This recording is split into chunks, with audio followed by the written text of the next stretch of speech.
Candace Owens walked into Congress and basically detonating a rhetorical grenade in the middle of the hearing room. Thank you, Chairman, for the opportunity to testify. I want to testify just as a Black American today, and I want to first start off by saying that white supremacy is indeed real, but despite the media's obsessive coverage of it, it represents an isolated, uncoordinated, and fringe occurrence within America. It's a fringe occurrence that is being used, in my opinion, by Democrats to scare Americans into giving up their votes to a party that can no longer win based on simple ideas, which is why we're seeing so many of these hearings back to back, despite other threats that are facing this nation. I want to reiterate that point. White supremacy is real, just as racism is real, but neither of these ideologies are real in this room. They have become mechanisms for the left to continue to call these hearings and to distract from much bigger issues that are facing this country and which threaten minorities. Much bigger issues that they are responsible for. White nationalism sounds a lot better as a threat than father absence. When are we going to call a hearing on the 74% of single motherhood rate in Black America today? My guess is probably never. Since Democrats are the author of that epidemic, which leaves us, Black Americans, 20 times more likely to end up in prison, 9 times more likely to drop out of high school, and 5 times more likely to lead a life in poverty and to commit crime. White nationalism also sounds a lot better than illiteracy rates. I'm assuming we're never going to call a hearing on that, which is a real epidemic that is facing Black Americans and minority Americans today. An epidemic which, by the way, has a lot closer of a tie to our nation's history of white supremacy. Slave codes in the early 19th century made it illegal for Black Americans to learn to read. Why? Because if slaves could read, they could access information. I don't believe that much has changed.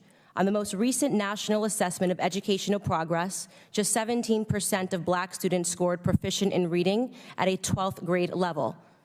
83% of Blacks in America were not found proficient in reading at a 12th grade level. Are we going to have a hearing on that? Probably not.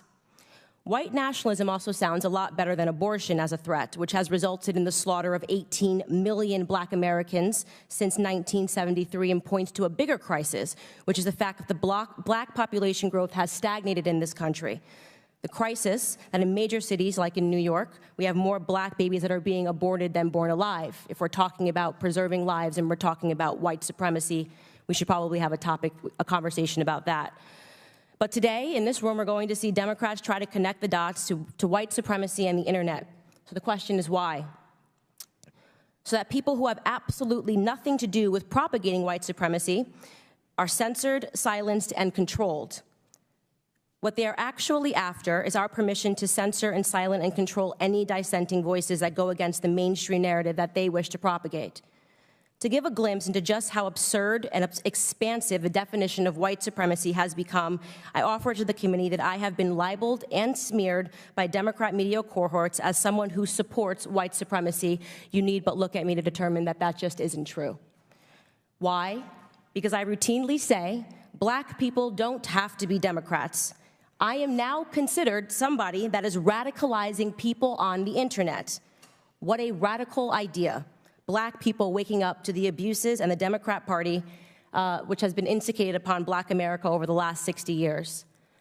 There have been sincere attempts, just so everybody knows, to censor me on social media because I am radical. YouTube once censored me for criticizing Black Lives Matter. They reversed the censorship and they apologized and they called it a mistake. Facebook once censored me for calling out liberal supremacy as a threat facing Black America. What I said specifically was that in any community where liberal policies reign supreme, you will find that Black America is hurting. I stand by that assessment. Facebook reversed my censorship, apologized, and claimed it was a mistake.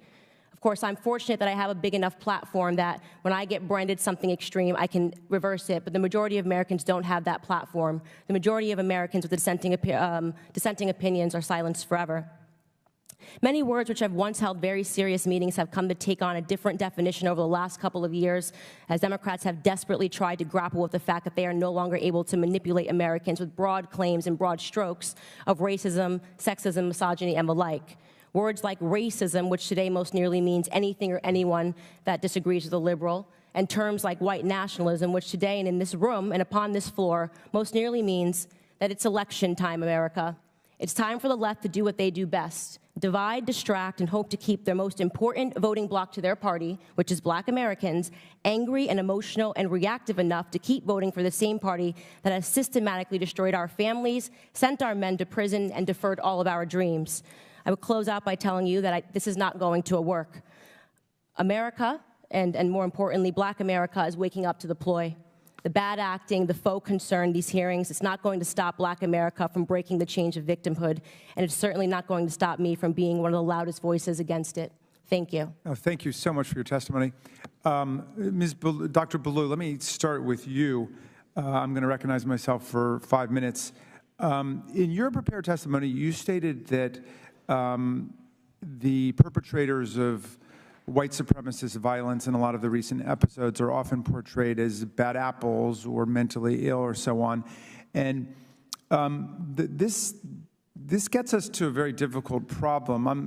I'm thinking about two relatively analogous episodes. One is of Omar Mateen, who was an admirer or a follower of ISIS, but he wasn't a member of ISIS, and apparently he'd had no contact with them that anybody could determine. He hadn't been trained by them, he hadn't plotted with them, but he followed them online, and then he went to the nightclub, the Pulse nightclub in Orlando, and assassinated 49 people. Then the terrorist who killed 11 people at the Tree of Life Synagogue in Pittsburgh, he also radicalized on the internet as essentially a follower of different white supremacist groups. But I don't think he was a member of any of those groups. I don't think he was trained by any of those groups. And so, we're far more inclined to describe someone like that as... Whether you love her, hate her, or don't care either way, you cannot deny that when Candace steps into a room full of politicians, she's not there to play nice. She's there to make a point. And this time, her point landed so hard you could practically hear the oxygen leave the chamber. Candace starts off by dropping a line that instantly flips the usual script. White supremacy is indeed real, but it is isolated, uncoordinated, and fringe. This is the part her critics never include when they quote her. They jump right to the parts that upset them but conveniently leave out the very clear, very explicit acknowledgement that yes, the ideology exists, it's evil, and it should be condemned. But her larger point: the scale of the threat is being exaggerated by politicians who need fear more than they need solutions. Candace then starts listing issues that are actually destroying minority communities, but magically never get congressional hearings.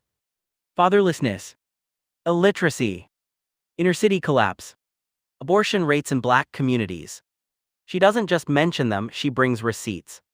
74% single motherhood rate. 83% of Black 12th graders not proficient in reading. 18 million Black bobbies aborted since 1973. Cities where more Black bobbies are aborted than born. Candace then hits on something that honestly everybody sees happening. Words do mean what they used to mean. Racism now often means someone who disagrees with me. White nationalism now often means someone who votes Republican. Hate speech now often means speech I hate. She's not wrong. When everything is racism, nothing is racism. When the bar is on the floor, the label becomes meaningless. And if the label becomes meaningless, it loses its power. Here's the thing. Whether you agree with Candace Owens or not, this testimony is an important cultural marker. It signals a broader shift.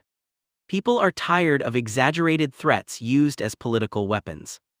People are tired of being emotionally manipulated for votes. People are tired of seeing real community problems ignored while Congress focuses on narrative management. And maybe most importantly, people are waking up to the fact that censorship isn't about safety, it's about power. Candace's testimony wasn't just a speech. It was a line in the sand. It was one person standing in front of the political machine and saying, "Enough, we see what you're doing, and we're not playing along anymore." Whether you love her or can't stand her, you have to admit that takes guts. And if more Americans had the courage to challenge political narratives this directly, we'd probably have a much healthier society than the one we're stuck in now. If you found this breakdown useful, or if you think more people need to hear a perspective outside the usual media echo chamber, Hit that like button, subscribe, and drop a comment below. Thanks for watching and stay sharp.